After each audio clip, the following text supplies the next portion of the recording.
Recall certain commanders and limit the role of their military here. In neighboring Latvia, Soviet soldiers killed the director of the TV station there. In Lithuania, where the parliament was barricaded, a local militiaman died in fighting.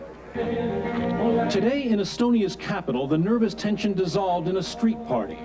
Some saw independence unexpectedly peeking around the corner. Today, it's a very important, very, very important. It's the first free day of our life. The senior partner of this coalition went even further. At a rally in front of KGB headquarters, Yeltsin announced he was banning the Communist Party from any involvement in the secret police, the military, and other organizations in the Russian Republic. Yeltsin also issued an order barring 7 Communist Party newspapers, including Pravda, from publication, accusing them of being propaganda tools for the coup plotters. It was clear that Yeltsin was flexing his newfound muscle, as well as trying to hasten the departure of the Communist Party from Soviet life. In that, Yeltsin was clearly expressing the will of the Soviet people. For the 3rd straight day, thousands took to the streets, calling for an end to communist rule. All 3 Baltic states have declared their independence, and with Yeltsin's backing, their freedom may be achieved much sooner as well. For the first time since 1917, the Russian flag is flying over the Kremlin, right next to the hammer and sickle. And that perhaps is the most potent symbol of the dramatic political changes that are unfolding here in the Soviet Union. As significant as the purges are, they may not be enough to save the Communist Party from the rage of the people. In the Republic of Moldavia, crowds gathered to topple a statue of Lenin, an unthinkable act just a few days ago. And the new head of the KGB banned all communist activity in the KGB. The changing face of the Soviet Union is minus one well-known face tonight in the Baltic Republic of Estonia. Jubilant Estonians cheered as the people took down a prominent statue of Lenin from their streets. In other Baltic states, Latvia today banned the Communist Party. Lithuania did the same yesterday. Sparked by Yeltsin's decrees, protesters blockaded Communist Party headquarters to prevent removal of any documents that might link party members with the coup, and they ejected party officials from the building. Communism is over at last. And Gorbachev dramatically displayed what he said were minutes of a secret Soviet cabinet meeting that revealed who backed the coup. And he said the Communist Party Central Committee had panicked during the takeover. They lost their heads. That's about all that one can say about the traitors. I have to say you right in the eye. For me, it's a terrible trauma. It's very terrible trauma. Gorbachev objected to declaring the Communist Party a criminal organization. He called that a witch hunt that unfairly indicts millions of people in the party. But the Russian parliament went ahead with its determination to crack down hard on the communists. Folks? It's incredible. Thanks, Ralph. Observing the funeral procession of 3 of the 5 people killed resisting this week's aborted hardline coup. Gorbachev said the victims had given their lives to prevent the country from returning to totalitarianism. But this was not the messenger the Russian people wanted to hear. The Republic's president, Boris Yeltsin, who bravely fought for Gorbachev's freedom from his captors earlier this week, has been unforgiving of the Soviet leader's refusal to denounce the Communist Party since his return to Moscow. He has forced Gorbachev to appoint men chosen by himself and his non-communist reformers to posts vacated by ousted conspirators. In the sadness of this day, and for the future, Yeltsin, not Gorbachev, is at the center of power now.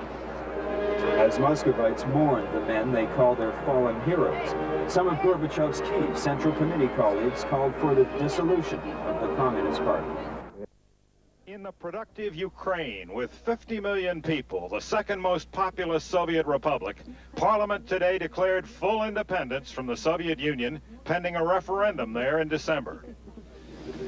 This is a major change because the Ukraine supplies huge quantities of grain and coal to the rest of the Soviet Union. The Ukraine is by no means alone. The Baltic states, Lithuania, Latvia, Estonia, have now all declared their independence as well. And today in Moscow, Boris Yeltsin, president of Russia, who'd already acknowledged the independence of Lithuania, recognized Latvia and Estonia as well. Yeltsin urged President Gorbachev and other countries to do the same. In Latvia, the KGB didn't guard the people kept watch at the KGB, demanding its files be opened and its agents fired.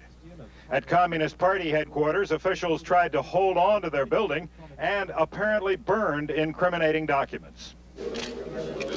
Meanwhile, in Leningrad, where the 1917 revolution began, police sealed party buildings to keep all documents intact. The new flag of Russia went up over City Hall as people from all parts of Soviet life approved, and a new generation was brought in to note the occasion.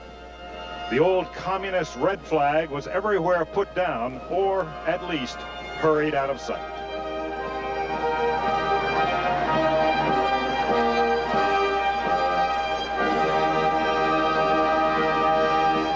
Alfred Rubiks, the first secretary of Latvia's Communist Party, won't be showing up for work Monday.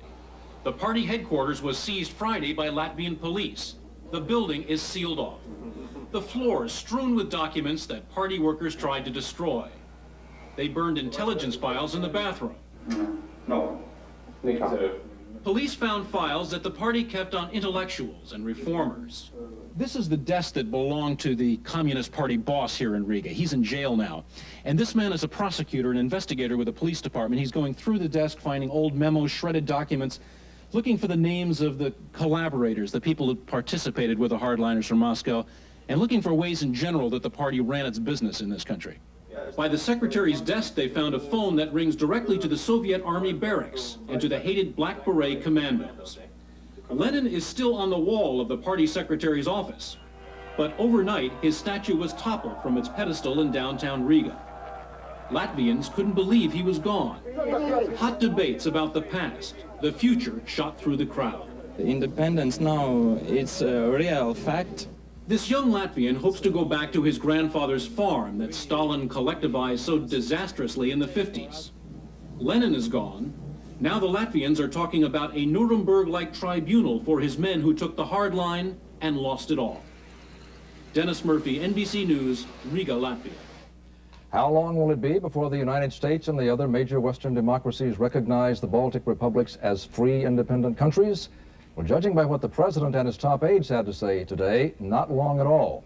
NBC's Jim Milkoshevsky is with the president in Kennebunkport. Jim? John, if President Bush doesn't appear to be in any particular hurry to push harder for Baltic independence, it's because he's convinced it's going to happen anyway, with or without him. As Canadian Prime Minister Brian Mulroney arrived at Kennebunkport, worldwide pressure was building on President Bush to do something about the Baltics. Bush is already behind. Many European allies have already begun moves to restore diplomatic ties. A motorcade of demonstrators streamed past the president's compound, pushing for Baltic independence. You clearly have reformists and the democratic movements in control. They do not oppose independence for the Baltics. To wait now is, I'm not sure what he would be waiting for. But Bush may not wait long. U.S. officials say that a resolution for Baltic independence will be offered during tomorrow's meeting of the Supreme Soviet. And Bush was playing it coy. Everyone knows our policy. We want to see the Baltics free. Let's see what happens tomorrow. Pressures are also mounting to provide the Soviets more immediate, direct economic aid. Baltic Americans took the appeal for their homeland as close as they could to the president's Kennebunkport retreat. The time is right now, and I think to wait longer, to wait weeks or months, I think would be undercutting the reforms that are taking place now.